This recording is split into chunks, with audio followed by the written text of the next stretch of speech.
Today, I'm excited to bring you a very special episode which was recorded live at Figma Config with Figma CEO and co-founder Dylan Field in front of a live audience at the Moscone Center in San Francisco.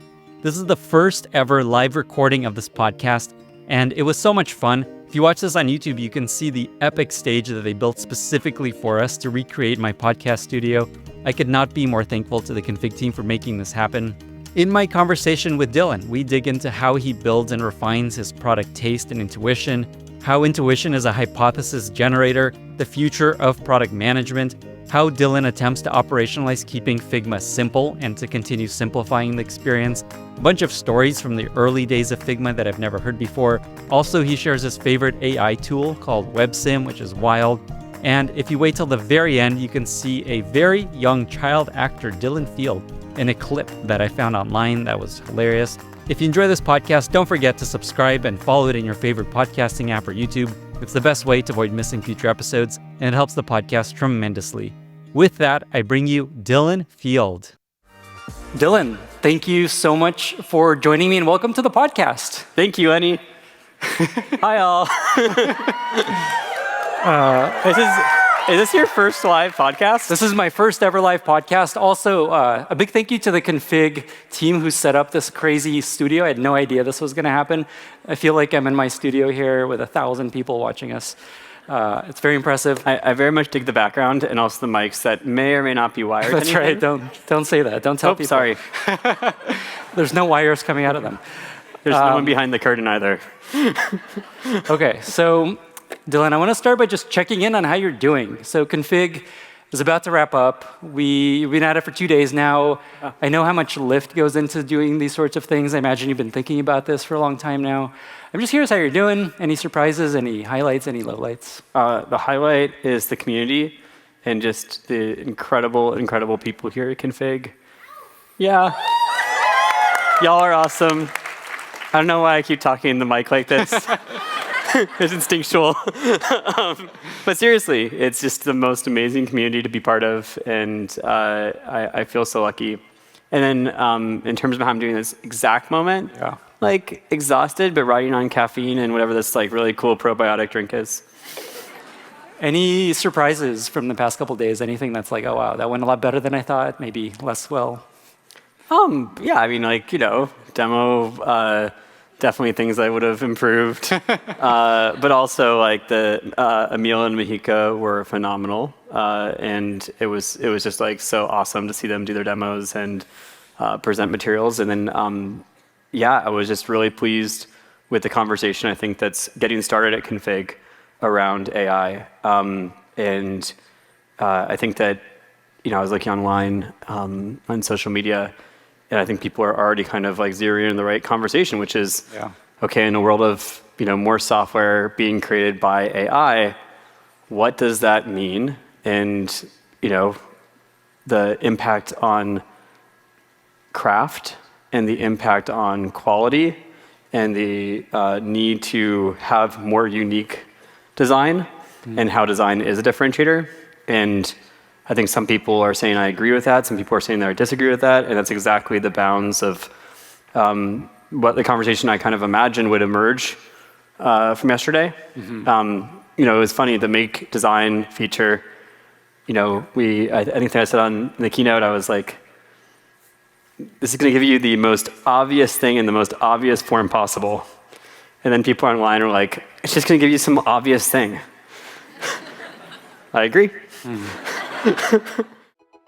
This episode is brought to you by WorkOS. If you're building a SaaS app, at some point your customers will start asking for enterprise features like SAML authentication and skim provisioning. That's where WorkOS comes in, making it fast and painless to add enterprise features to your app. Their APIs are easy to understand so that you can ship quickly and get back to building other features. Today, hundreds of companies are already powered by WorkOS, including ones you probably know, like Vercel, Webflow, and Loom. WorkOS also recently acquired Warrant, the fine-grained authorization service. Warrant's product is based on a groundbreaking authorization system called Zanzibar, which was originally designed for Google to power Google Docs and YouTube.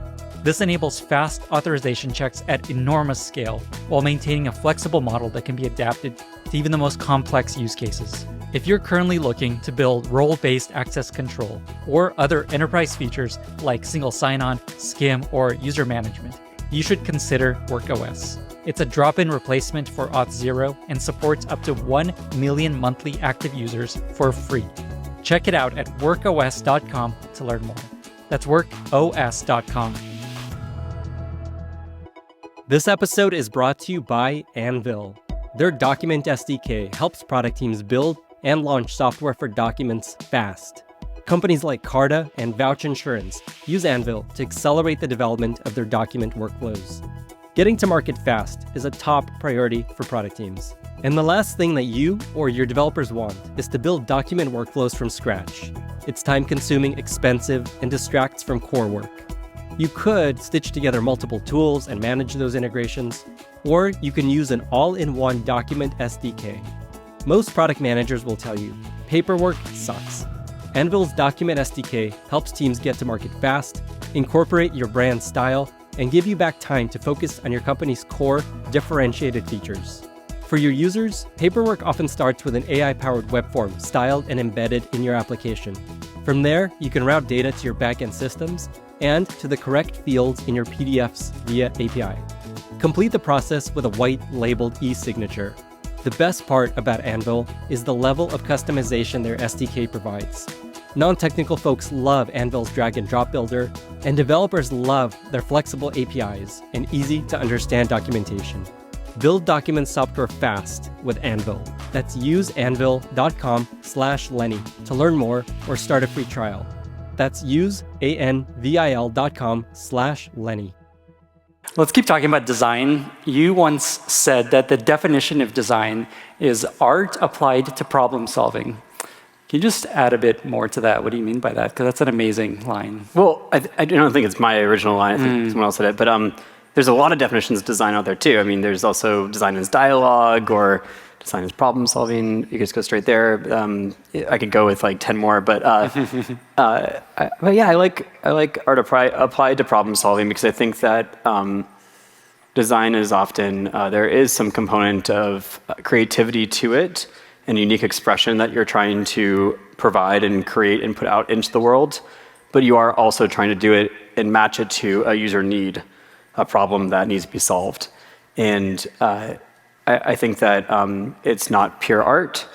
And if you lose the art and you're just solving the problem, like it's totally utilitarian and it has, it lacks soul. And so the combination of those two things is, to me, really beautiful.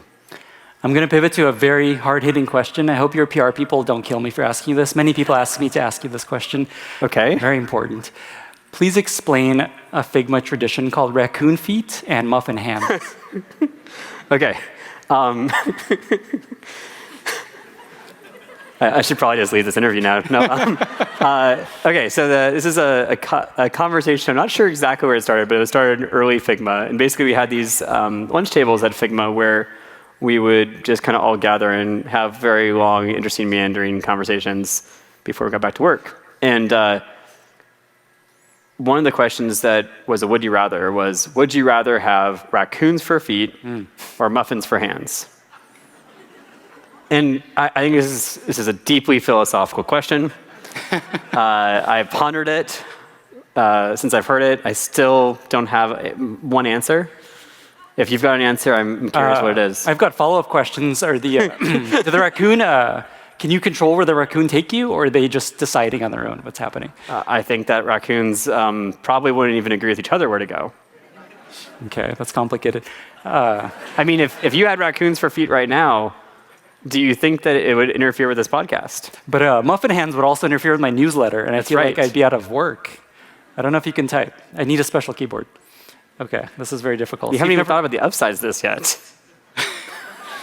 Yeah. What are the upsides? We could get there. It's but maybe you could eat some. There's a case for optimism. Cupcakes. Yeah, if you have muffins for hands, maybe if you're hungry. Do they regenerate as you eat them? That's a good question. Okay. There's no answers here, just questions. Do your nails grow? Yeah. Oh, okay. Interesting. It's deeper than you might think. Okay. Okay, I'm going to play a short clip with Rick Rubin, and then I have a question about it. Okay. So we'll see if that plays. But exactly what he does and how is difficult to describe. Do you play instruments? Barely. Do you know how to work a soundboard? No. I have no technical ability, and I know nothing about music. You must know something. Well, I know what I like and what I don't like, and I'm decisive about what I like and what I don't like. So what are you being paid for? The confidence that I have in my taste and my ability to express what I feel has proven helpful for artists. Okay, so I'm not going to say this is you. You need to grow the beard.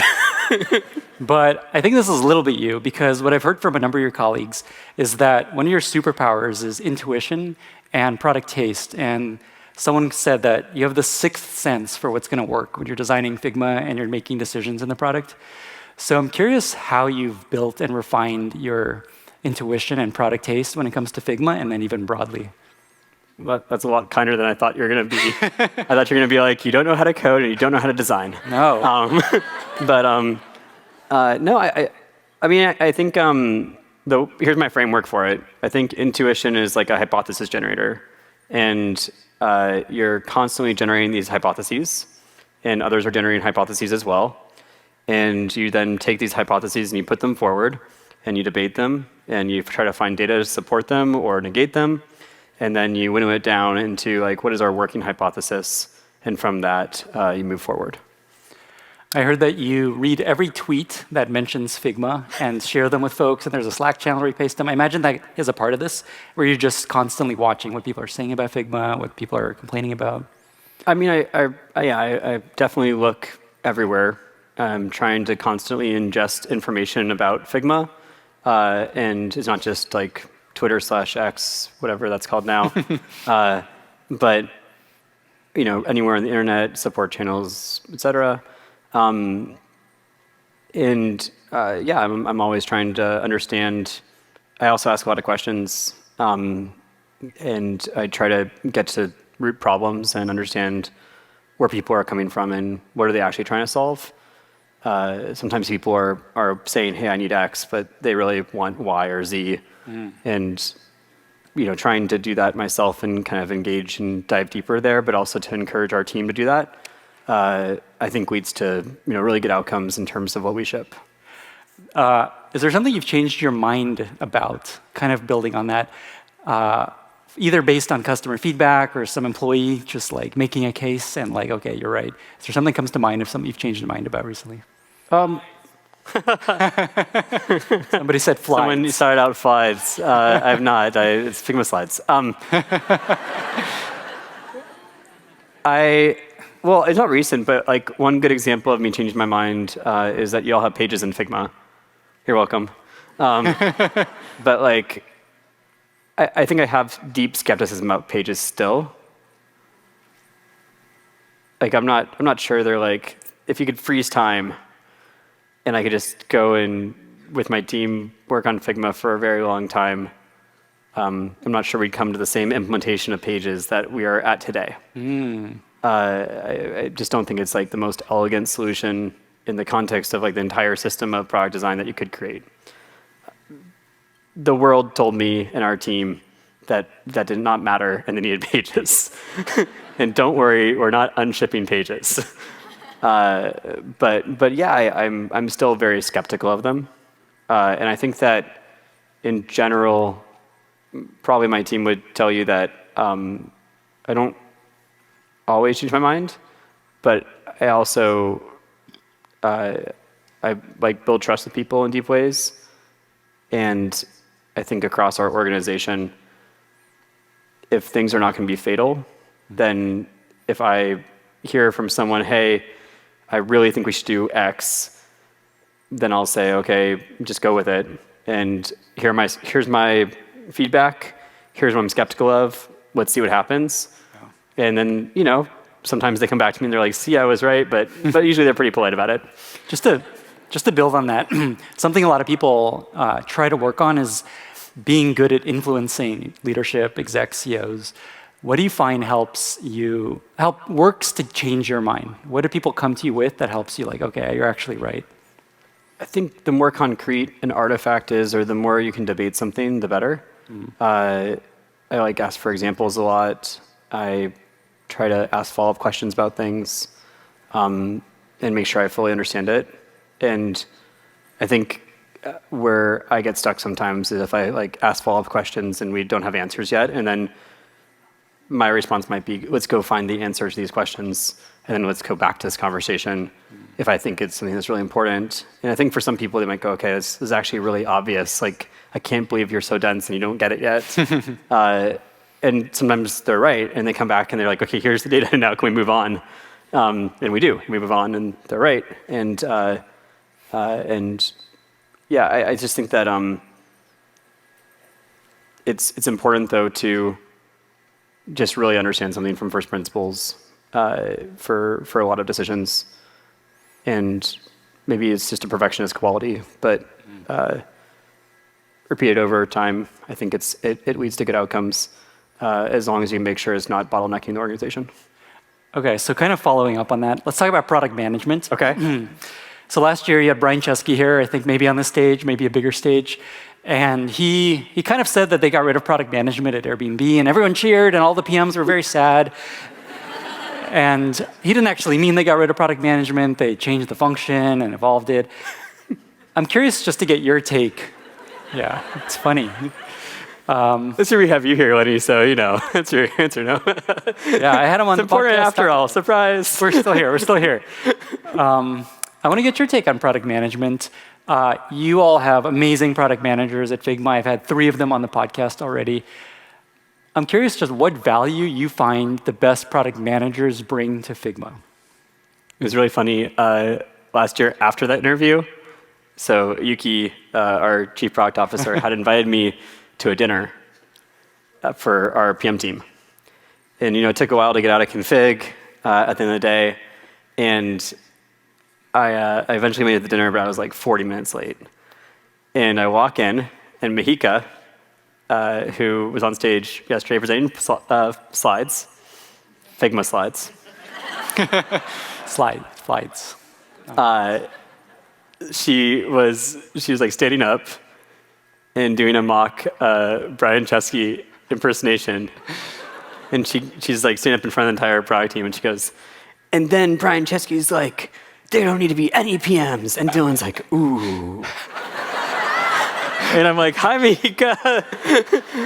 And, I'd never seen her so red. And then I gave like a, quick, hey, PM team, I believe in you. Thank you for your hard work.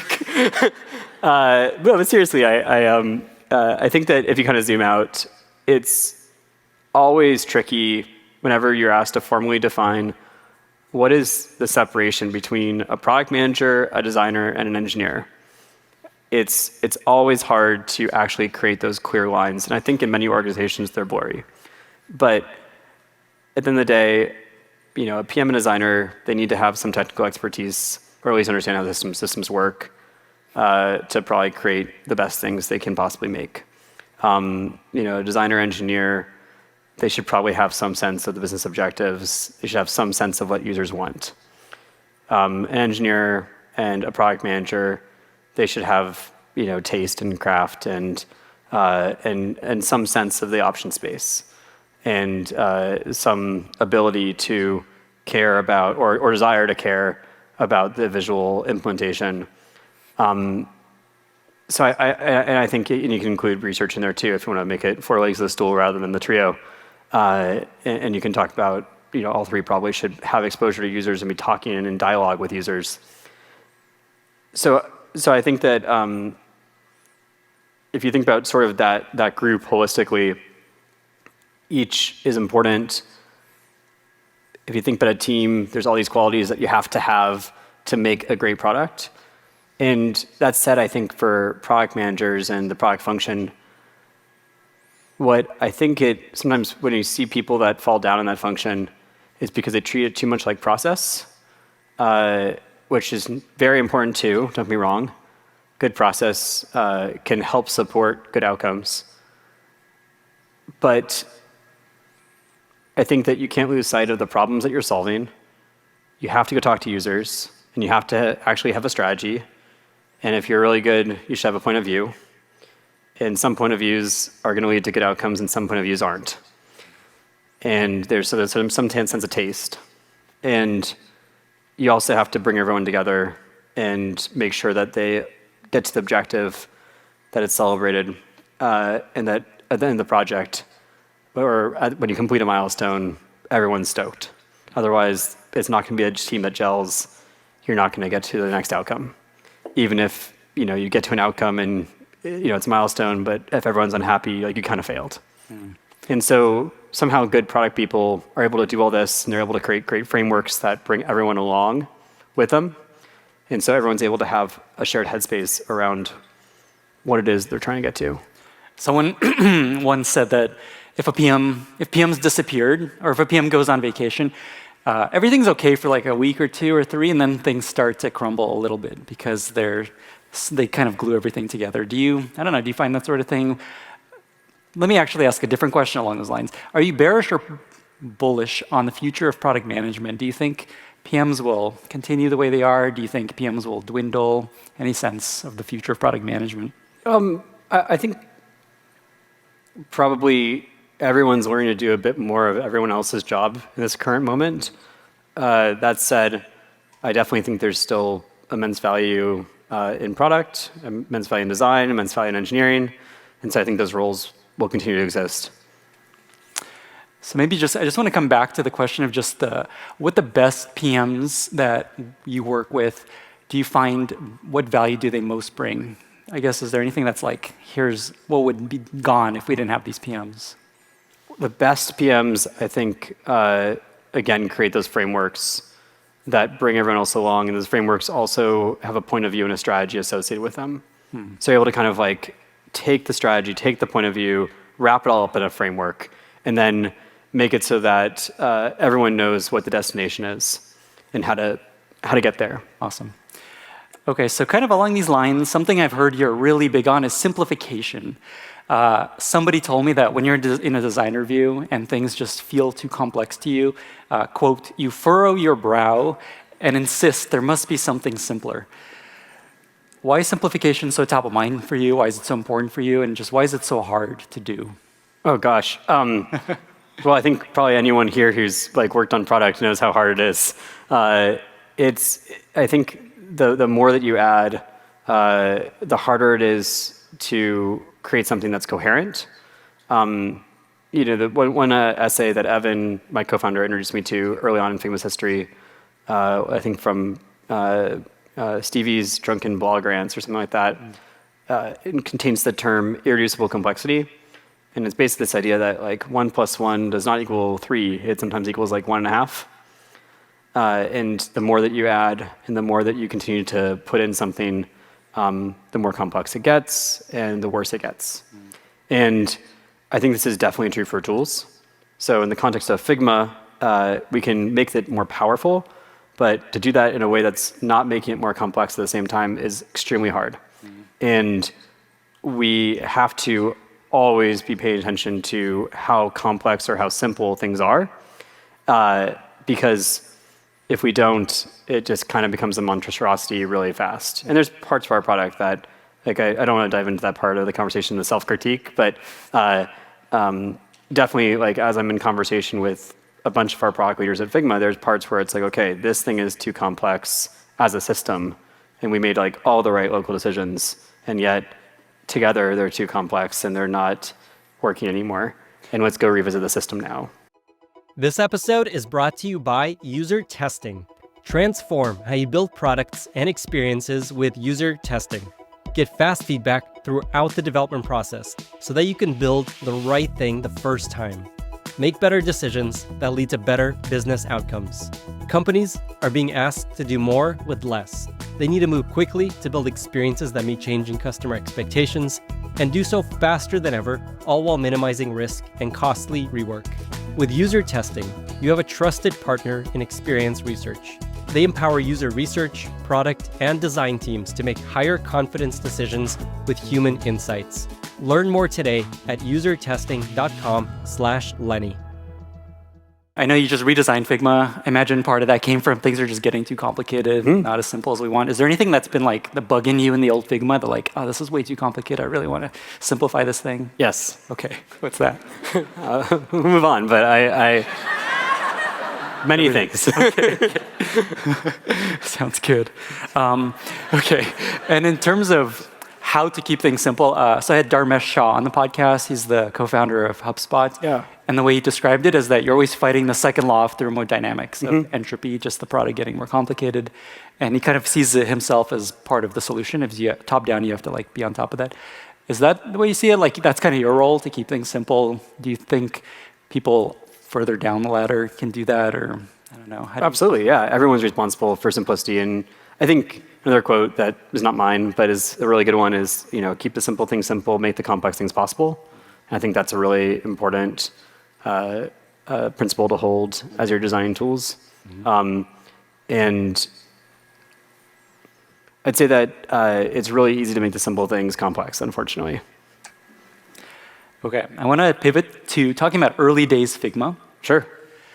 So I don't know how many people know this, but it took 3.5 years to launch Figma from when you were beginning to work on it. Way too long. Don't do that. Okay, this is my question. So it took 3.5 years to launch and then 5 years to get your first customer. Dylan, what the hell were you doing all that time? I don't think it took 5 years for first, first paid customer, sure. Yeah. Okay, fine. Slightly less, but Okay. approximately 5 years, I guess if you round up. I think that, if I had been probably better at hiring and recruiting, like if not, I see Nadia in the audience, making eye contact with her the entire time for some reason. She's our chief people officer. If she had been at Figma from day one, we would have hired probably faster, and we would have gotten to market faster. But I think that, it was a hard product to build and to get everything to come together with. I also see Show, and I think for Show has joined us as a director of engineering. He's a VP of product now. Again, people can wear many hats. And he was someone that joined Figma and said, hey, y'all need to ship this thing. You're really close. And he really helped catalyze us to ship in that moment. And I think in week one, he gave a presentation. It was like, here's what we got to do. Here's the gap. Everyone agrees on it. Let's go. And so you already said that you wish you shipped earlier. Is there any advice there for just people building something today? Get it out as fast as you possibly can. Like everything they tell you about, making sure that you get a product out really quickly is totally true. The faster you get it out, the more feedback you get. That is a positive thing. And now I index on that when we try to build. And FigJam's a great example of that. We shipped it incredibly fast. And it helped us get to market and get feedback faster. Figma Slides, great example of that too. Dev mode, for what it's worth, it took us longer. We just had to keep iterating and building it again. Certain directions we tried didn't work out. And we really had to get to a place where we were able to really believe that we were adding value and really understood the developer as a user. And it just didn't happen for a long time. So it's interesting because I think people look at dev mode and sometimes they go, oh, this is quite simple, to the point about simplicity. Figma,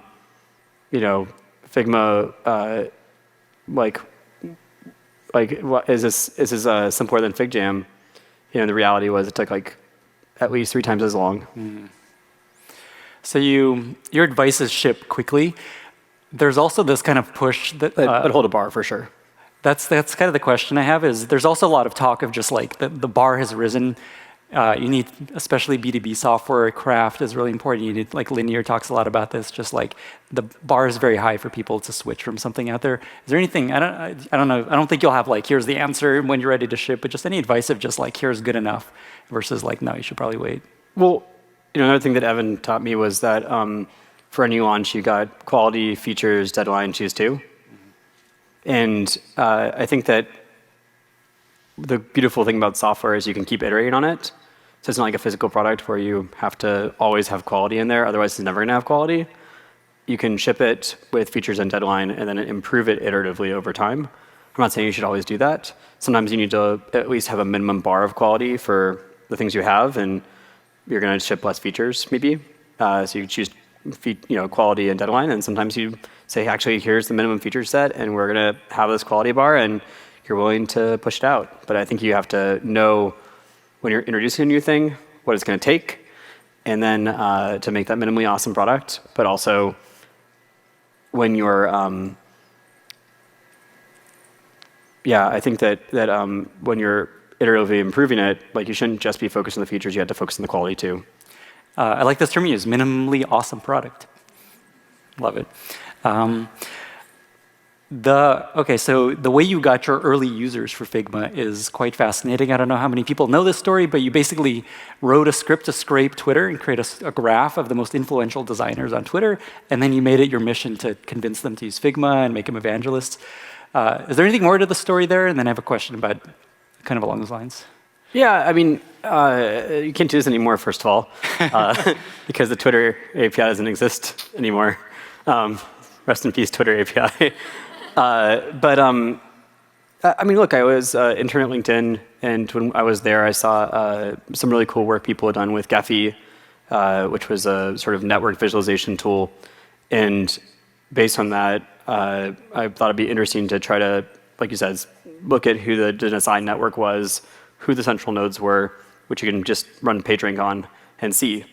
And you can do that for other communities too, which I have done in the past, just because I'm curious about social network dynamics and social network analysis. And you could just like do those things back in 2012, 2013 when Figma started.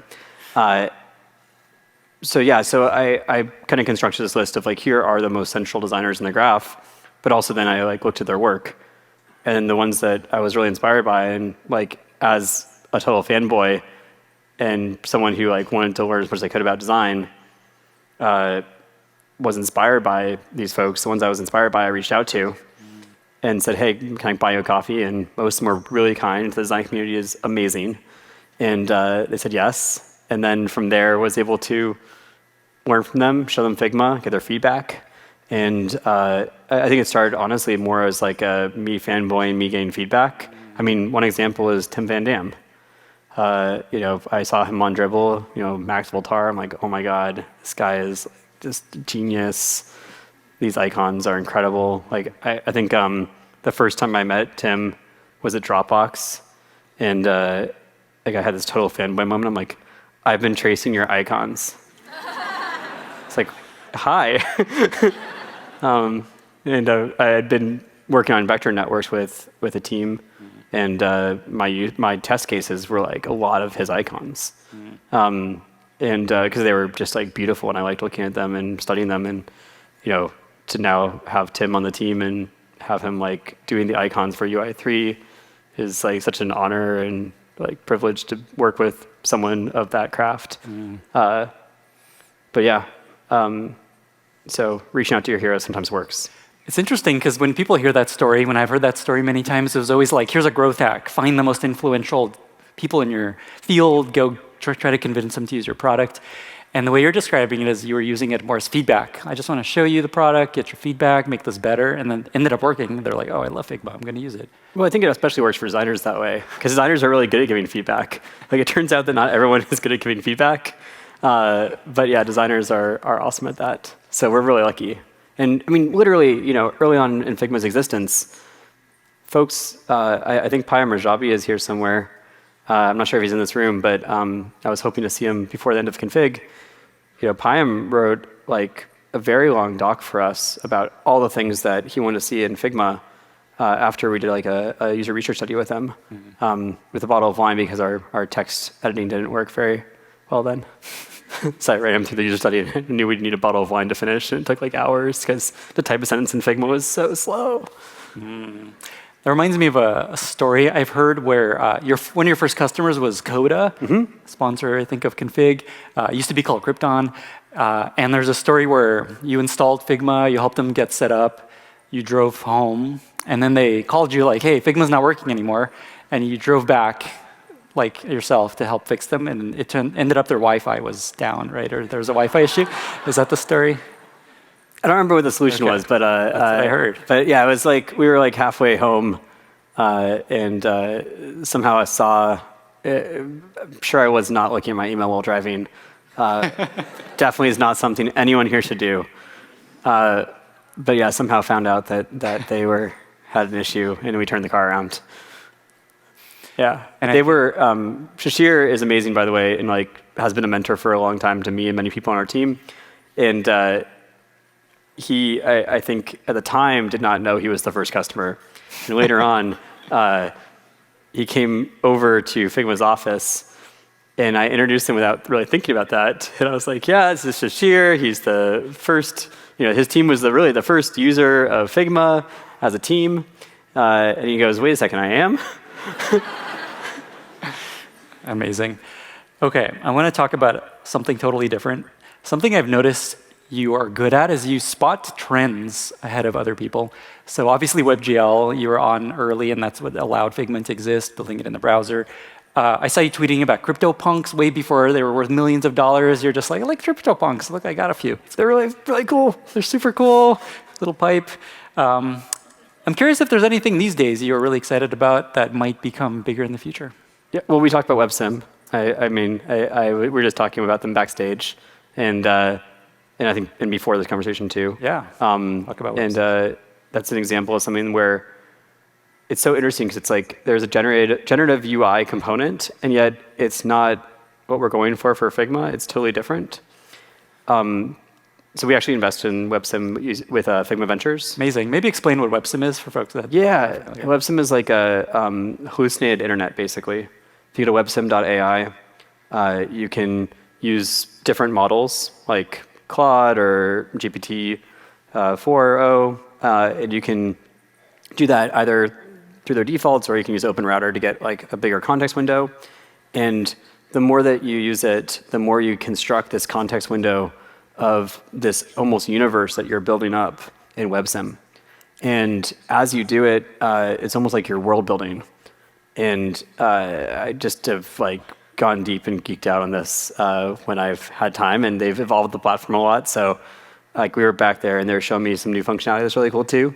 Amazing. But yeah, it's I think so interesting to see it as like this like almost lean forward entertainment tool using the internet. So I thought you would answer this, and so we're gonna have a picture come up here that I tried WebSim and played around with it, and hopefully a photo comes up somewhere. Okay, so all I typed here was gmail.com/DylanField. So this is an invented Gmail, just came up with this using AI, of what your inbox should look like. And it looks pretty accurate. I don't know, there's like Adobe stuff. DOJ, not FTC. Financial. This is not actual information. Nobody buy stock based on this. So it's pretty. No comment on 75% year over year. Yeah. So like That's the way funny, I hadn't ever tried Gmail before. Yeah. Did you try you? What was your inbox like? No, I didn't do me. I don't think it would have anything. It'd be like, bet it does. Who are you? So yeah, the way it works is just you type a URL or a prompt in the URL field, and it'll just invent what that website looks like. It's hilarious. It's awesome. It's awesome. So I think they're going to get a lot of traffic right now. One time someone posted in our random channel on Slack, they said, I had a dream last night. It's always a good start for the random channel. So I had a dream last night that I was working on Fig Jam, but it wasn't Fig Jam, it was Frog Jam. And so I in WebSim was like figma.com/frogjam. And it came up with a whole marketing website complete with like toad puns for Frog Jam. The sticky notes were lily pads. And you were supposed to, like, it had this whole metaphor of hopping from lily pad to generate new ideas. It's awesome. This is genius. Okay, so interestingly, before Figma, your only other job was an intern at 3 different companies. And now you're leading this juggernaut of a business, 1,000+ people. I imagine there's a lot you've had to learn over this time. So I'm not going to ask you what you've learned, because I think it's probably a lot. I'm curious just what has most helped you scale and learn? Is it exec coaches? Is it CEO friends? Is it hiring execs? Like, what's most helped you scale with the business and become the leader you are today? I think all the above. And also just having like a mindset of you have to constantly adapt and grow and change and adapt. But yeah, I would say that mentors can come from anywhere. It can come from the community, all of you. Mentorship can come from the people you hire. It can come from folks that you actively seek out as investors or explicit mentorship and mentors. It can come from people that call themselves coaches. What's interesting too is it can come from people you mentor as well. Like there have been plenty of people where they ask me a question at some point and I give them an answer and they think it's insightful for whatever reason. And then years later we're talking again and I ask them a question and they're like, well, years ago you told me. And they like repeat back what I told them, like, that's a really good point. Or they've grown and they've changed and they've learned and they tell me something completely different and they give me a new framework.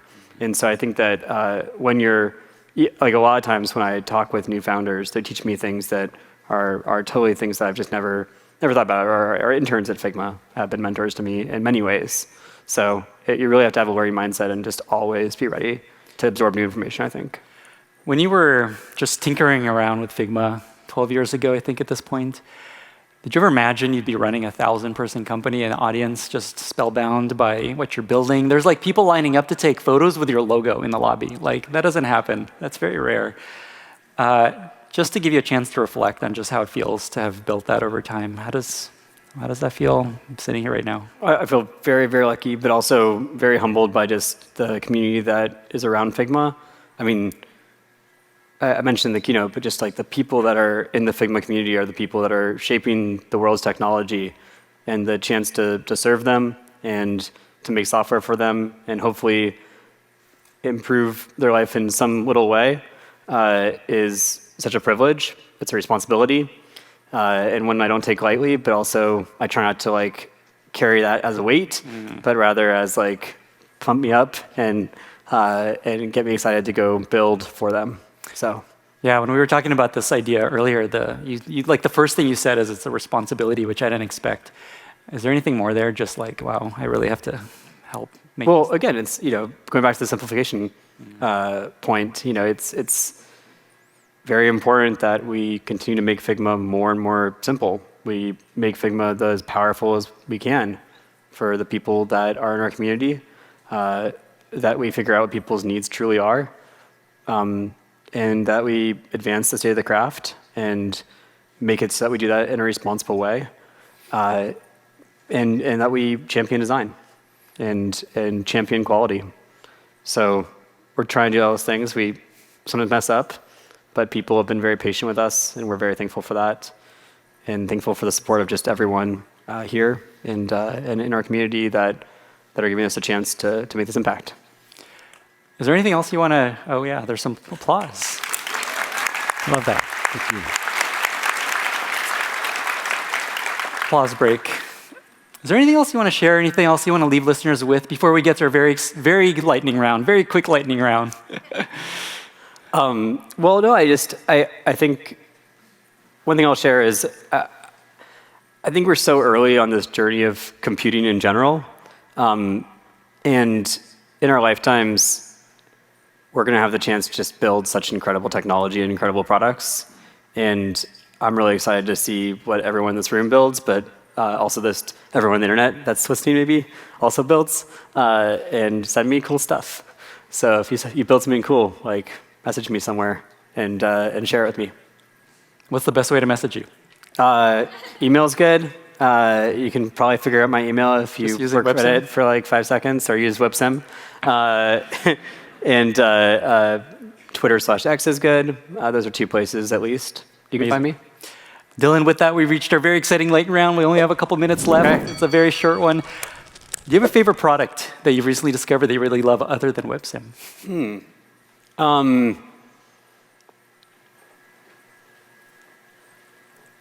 Well, I'll say that it's not like a favorite product, but I will say that if you get like, not to, I'm trying to hesitating if I should say this or not. We'll cut it out in post. Don't worry about it.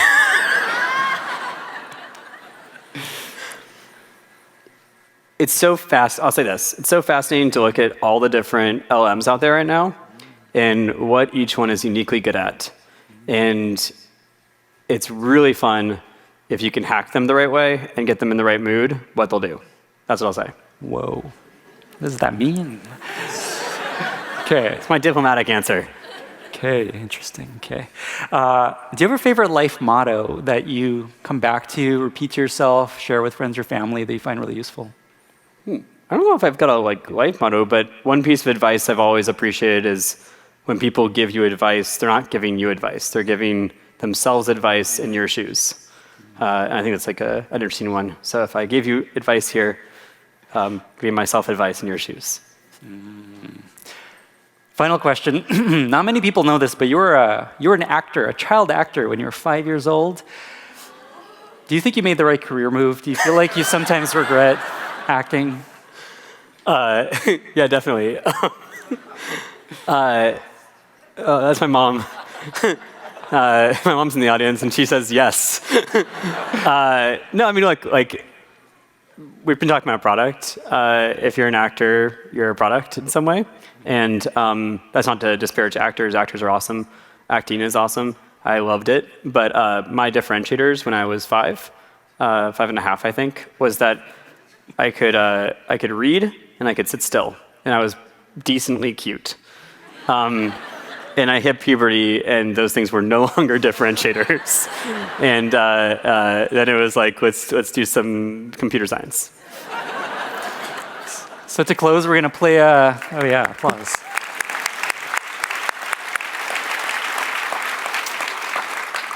We're going to play a clip, something I found on YouTube to close, and enjoy. 30 seconds clip.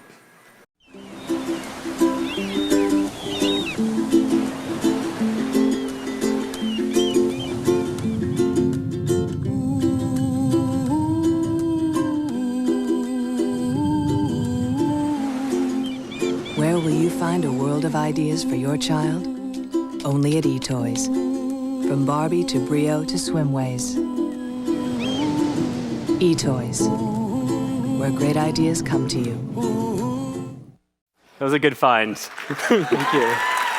Dylan, thank you so much for doing this. Thank you. Can I make one comment about that commercial? Okay, one comment. Okay, one comment before we end. That commercial made that company go bankrupt. Thank you all for joining. Thank you for having me, Lenny. Good lesson. Thanks, Dylan. Bye, everyone. Thank you so much for listening. If you found this valuable, you can subscribe to the show on Apple Podcasts, Spotify, or your favorite podcast app. Also, please consider giving us a rating or leaving a review, as that really helps other listeners find the podcast. You can find all past episodes or learn more about the show at lennyspodcast.com. See you in the next episode.